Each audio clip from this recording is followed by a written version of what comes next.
Welcome to part 5 of my World Super League FM15 experiment.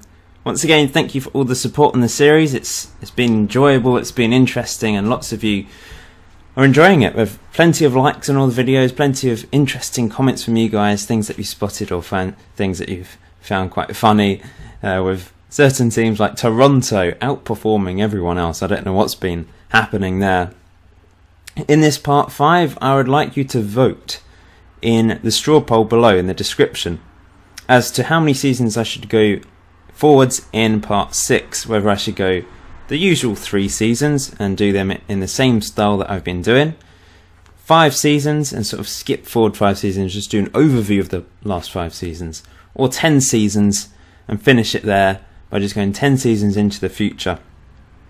If I do 3 or 5, then you know there's scope to do a couple more episodes after that. But if you want me to end it next in part 6, you can vote for the 10 seasons option, or you can vote for the end it now and we'll just finish it in 2024. So there's 4 options for you there. So vote in the straw poll and part 6 will follow whatever. I'd also like to draw your attention to my second channel in the description below. I keep getting people saying, "Oh, I didn't realise you had a second channel," so I thought I'd, let you know about that in a video at the start of a video. So just click on that link and go and subscribe to my second channel. I'll be uploading some random stuff on there, behind the scenes of my life maybe. But at the moment there's a City Skyline series going on. If you love that game, then subscribe and watch me struggle on and play that game. I'm finding it a lot of fun. It's a really great fun game.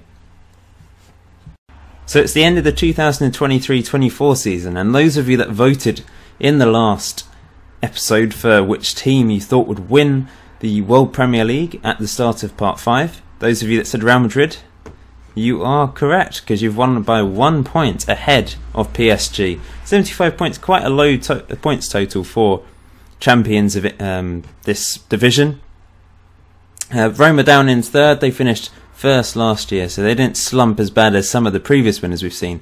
Leverkusen, Chelsea and Barcelona relegated. But Chelsea and Barcelona, it's the second time Chelsea have been relegated, but Barcelona going down, that is a surprise. You have to admit, whatever you think about how many teams, like how many amazing teams are in this division, for Barcelona to go down is a surprise.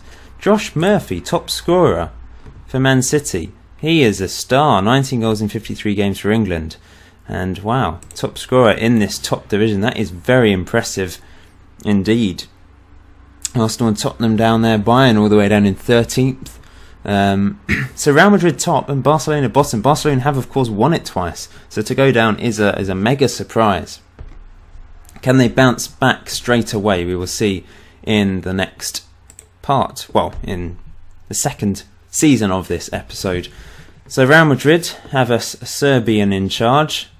Let's look at the team. Top scorer Manu Santos, 35 goals. Spanish regen, 20 goals in 30 games for Spain. We're obviously starting to see some prominent regens in the game now. And a massive player he is. Transfers wise, they've spent 69.85 million, but sold a lot as well. So it's not all about spending a lot of money to win this division. A lot of players probably are brought up through the youth academies at this stage. Yeah, some interesting stuff going on. Just thought we'd look at the stadiums. The Camp Nou is still the biggest, then it's the Bernabeu. We don't have Man United in there at the moment, so Old Trafford isn't featured. The smallest stadium is Monaco's, of only 18,521. It's very small compared to the rest. You can see their new White Hart Lane has been built, 56,250 seater capacity. But Stamford Bridge is still Chelsea's stadium. Let's go down to Division 1 then. And Dynamo Kiev have gone up with Atletico, and Granada are once again in the playoff final against Palmeiras. Going down, Sampdoria, Corinthians and Anderlecht. Oh, actually, Corinthians and Anderlecht, possibly Sampdoria and International.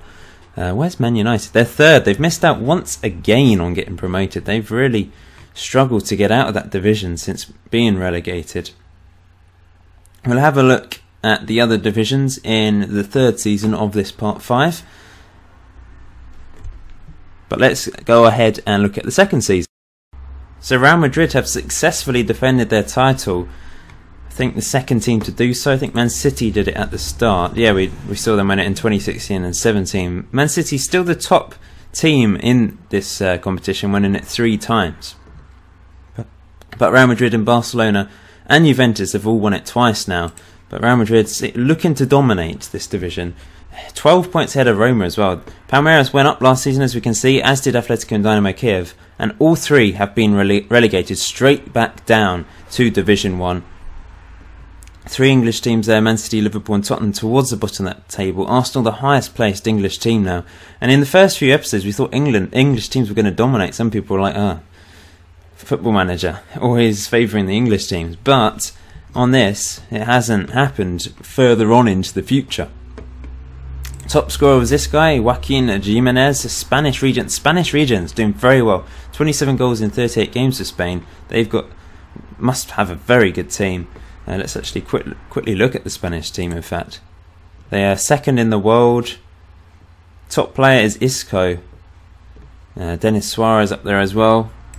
But they've been in the top 2 for a long time by the looks of that graph at the bottom there.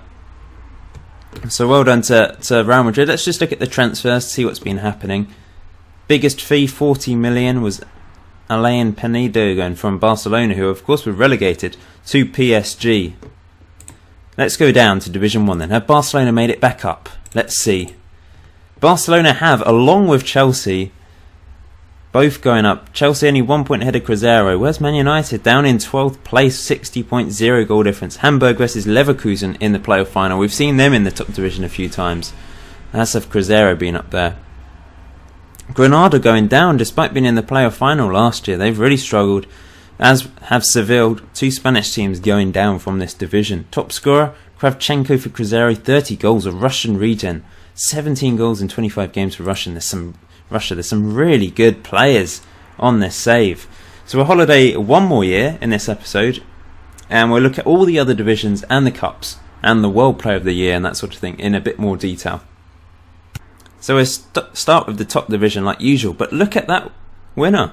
Benfica of all teams, winning with only 68 points. That's a very low points total to win the league. But 2 points ahead of PSG. Real Madrid down in 8th, despite winning it 2 years in a row. They've dropped a bit. But Benfica, that's probably, along with Roma, the biggest surprise team. Probably would you say it's the biggest surprise in Roma? I don't know, but well done to Benfica anyway. PSG still haven't managed to win the title yet. Barcelona going straight back down again with a record 45 points, I think. Leverkusen and Tottenham going down for the second time in this series. Will they be able to make it back up in Part 5? We will see. Will Barcelona be able to recover? Because obviously they're struggling at the moment. They really are, and reputation's gone down to 4 stars. Top scorer is still Neymar. I don't know if Lionel Messi's still there. Let's see what's happened to him. He may have retired, or I might be blind. Let's have a look. He's retired. He retired at the age of 37. 105 goals in 180 games for Argentina in the end. I'm assuming Ronaldo has retired as well, if I can spell it right. Cristiano Ronaldo, there he is. He is a manager. He doesn't currently have a team. 41 years old now. 75 goals in 146 games for Portugal in the end. So those 2 star players have vanished from... Well, Messi's completely vanished from the game. He's not a manager or anything, and Ronaldo's turned into a manager. Let's look at Benfica then, who had the top scorer as well. Obviously helped them to victory this season. Mark Hughes is in charge of Benfica and has led them to the FIFA World Premier League title. A Swiss regen who looks incredible. There is some impressive regens on this save. 32 goals in 56 games. I don't know if this division actually makes more effective regens. I don't know. But anyway, they're really dominating, and with Mark Hughes in charge, this guy's meant to be good as well. Thomas Unsworth, very good American regen. Wow, there's some real stars. It'd be interesting to see who is World Player of the Year. Kevin De Bruyne has been fantastic on this save for Juventus. He's 34 years old now, but still getting the highest average rating. He is absolutely insane. What a player. Let's look at some of the managers. Roberto Mancini losing his job as Man City manager. Let's go down to Division 1 then. It's going to start getting interesting when we go further down. How well are Toronto done? Have they gone up a few divisions? PSV have been promoted along with AC Milan, 86 points each. Man United missing out once again. So Atletico versus Atletico Mineiro in the playoff final. And Hamburg, despite being in the playoff final last year, are now in the relegation playoff. It's so topsy-turvy, it's fantastic. Everton have stayed mid-table this whole time in Division 1. They've done very well, actually. Napoli dropping down to 14th this time, and Cruzeiro down in 15th. Villarreal and Espanyol, 2 Spanish teams, getting relegated. Eden Hazard is at Dynamo Kiev now, getting the highest average rating at the age of 35. It's 166 caps for Belgium. He still looks very good. He's lost his pace, but he still looks a remarkable player. Okay, let's go down to Division 2 then and see what's been happening. Vidra, top scorer for Udinese, Anderlecht champions. Racing Club going up as well. Seville versus Moscow in the playoff final. We've seen Flamengo and Osasuna get relegated. Last couple of years we've seen International, Lanús and Espanyol win the leagues. Dortmund are still in Division 2 after dropping down there. Division 3, Stoke are champions. They're up to Division 2. Well done to them. Pachuca going up as well. We've seen Mallorca and this team going down. Sunderland have won it in recent years, as have a couple of Belgian teams. Let's go down to Division 4 then, which was won by PAOK. Toluca going up as well. I think they've been up a few divisions. Braga and Pumas will fight it out in the playoff final. Southampton and Barcelona B team going down from this division. West Ham mid-table, as you can see, along with Sporting and Ajax there as well, and Santos. There's some big teams in this division. Lille in here as well, and Werder Bremen, Marseille in the relegation playoff final.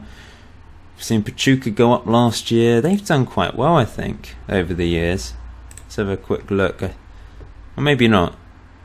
Runner-up in Division 5, winners in Division 4. So they've been promoted a couple of times, haven't they? Division 5 then. Let's go down. So Cruz Azul have gone up. Casampasa, I'm sure we've seen them go up quite a few times over the years. Yes, they have. They've made it all the way up from Division 16. Is that the lowest one we can see there? And now they've just got promoted from Division 5. That is incredible. There's some incredible stories in here. They've gone from Division 16 up to Division 4 now.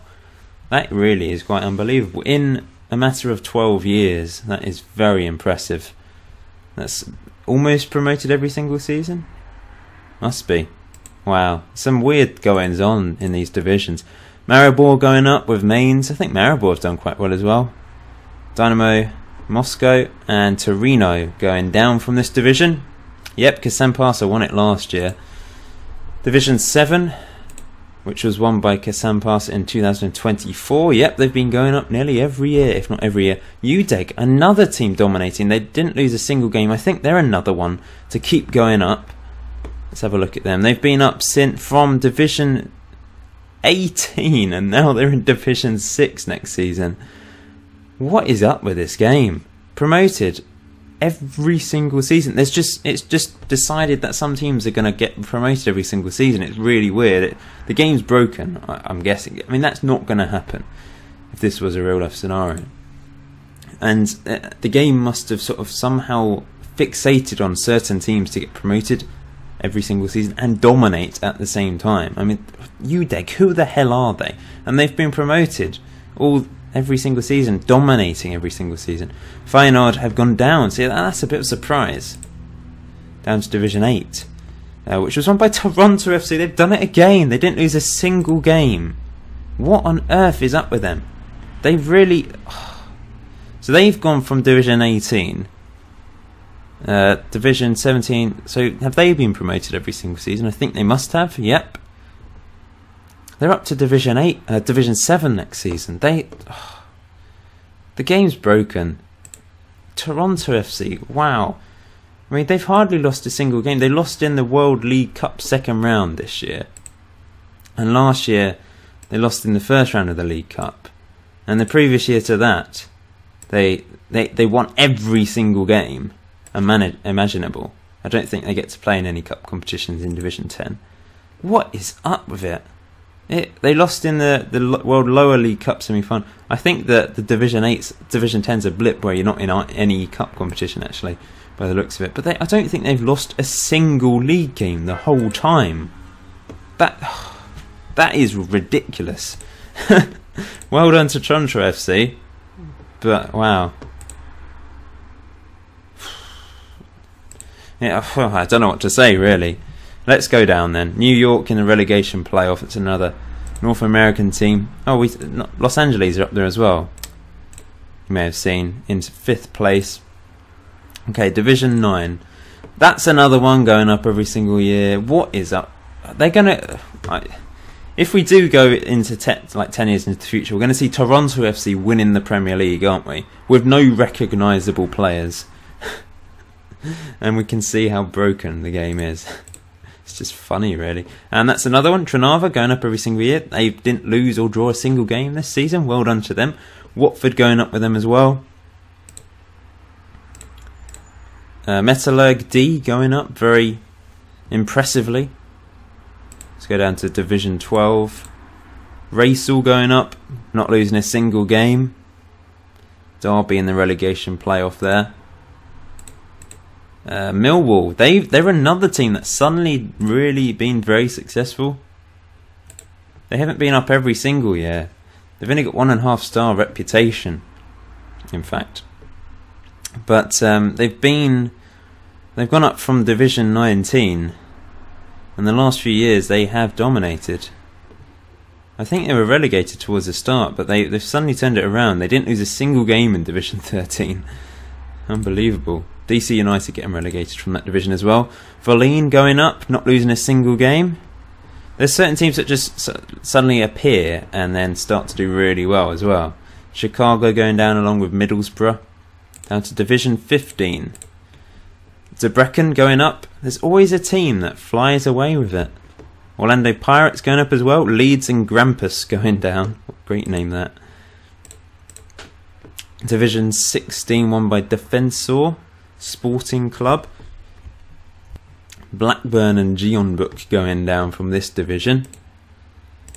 Moving down to Division 17 won by FC Dallas. And Hajduk going up as well. Regina and Siena going down. Division 18, Huddersfield winning. Shouldn't sound so surprised there. That sounded far too surprised. Vorskla and Novora going down from that division. Okay, and down finally to Division 19, which was won by Kayserispor very convincingly. Bottom, New England once again, along with Aberdeen. They're always towards the bottom, aren't they? It's weird. They've got no recognisable players now. Some really strange goings on, but it's funny at the same time, some of these things. So the FIFA World League Cup won by Dynamo Kiev and Chelsea the last couple of years. The World Lower League Cup won by Malmo twice, and then Berlin Kopenik Dumfield this season. That is a long name for a team. Community Shield won by Man City, Real Madrid and Chelsea. And the World League Capital One Cup won by Liverpool, Atletico Madrid and Benfica. Thomas Unsworth, that's the American top scorer. What a player. Okay, so here's World Player of the Year. Martin Odegaard actually won it. Whilst still at Real Madrid, he's 27 now, 48 goals in 110 games for Norway. Looks an incredible player. He's been at Real Madrid ever since 2014-15 season and has done quite well recently with those average ratings, and he obviously won World Player of the Year. Then it was Oliver Markutz, an Austrian, who's actually a real life Austrian as well, doing very well to win World Player of the Year. And then Joaquin Jimenez, who we've seen a couple of times, ahead of Neymar, who's still in there. How many goals has he got for Brazil now? Let's have a quick look. 93 goals in 180 games for Brazil. Schopf, I've seen him feature. But Jimenez is a real star for Porto, and he's an exceptional talent. Okay, so let's look at World Golden Balls. It's similar winners. Martin Odegaard twice, and then Neymar this year. Still, the real-life players are featuring. Isco's up there as well. So they're quite old, but I'm sure we've seen some incredible regions that I would say are better than some of these real-life players now. World Team of the Year, last few years. Let's have a quick look. See the sort of teams featuring. Lots of PSG in there. Cavani, Oscar, Chan, Goetze, lots of real-life players. Eriksson, Ødegaard, Kovacic, Shaw, pretty much the whole team. Nearly all of them are real life players. Thomas Muller and Balanta, Luciano Acosta as well in there. Then this season, Scaffe, Ericsson, Hazard in there still. No surprise teams really. There's nothing. I mean, Dynamo Kiev seems to be very successful at the minute. And this season we've seen Jimenez up there once again. Let's look at the clubs then. Biggest reputation currently is Chelsea, and then Real Madrid, PSG, Roma, Benfica. Finances wise, Roma are top. Then it's Bayern and Benfica up there. A few English teams up there, despite some of them getting relegated at times.